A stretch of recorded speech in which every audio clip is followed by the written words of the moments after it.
Bonjour, je m'appelle William, je suis originaire du Burkina Faso et je vis aujourd'hui à Miami, aux États-Unis. J'ai 64 ans et mon épouse Béatrice a 58 ans. Aujourd'hui, je viens partager une partie très douloureuse de notre vie, mais aussi l'immense joie que nous avons connue après de longues années de souffrance. Pendant 31 années de mariage, nous avons vécu sans enfants. 31 longues années de larmes, de tristesse, de déception et d'humiliation. Au début de notre mariage, nous pensions que notre premier enfant arriverait rapidement, comme pour beaucoup de couples. Mais les mois sont devenus des années, et les années sont devenues des décennies. Je suis fonctionnaire et je travaille à Miami. Financièrement, nous n'étions pas dans le besoin. Je pensais souvent que, si le problème était l'argent, nous pourrions le résoudre facilement. Malheureusement, l'argent ne pouvait pas nous donner ce que notre cœur désirait le plus, un enfant. Ma femme a subi de nombreuses analyses médicales dans plusieurs hôpitaux.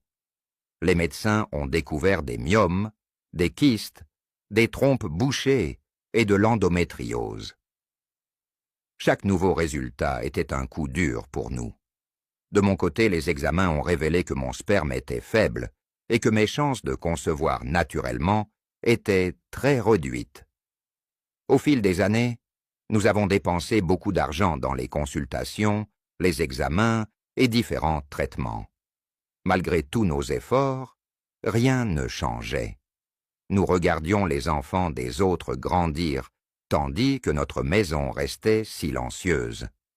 Les fêtes de famille étaient vite devenues des moments difficiles. Certaines personnes nous regardaient avec pitié, d'autres se moquaient de nous. Ma femme pleurait souvent en secret. Plusieurs nuits, je l'ai trouvée en larmes pendant que tout le monde dormait.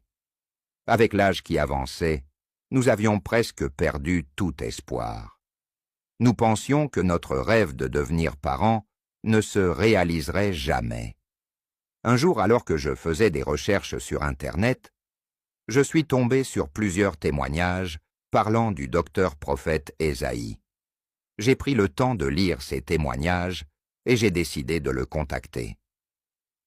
Après notre échange, il a étudié notre situation et nous a proposé un accompagnement qui devait durer 6 semaines. Après environ 2 semaines, j'ai commencé à constater des changements positifs dans ma vie.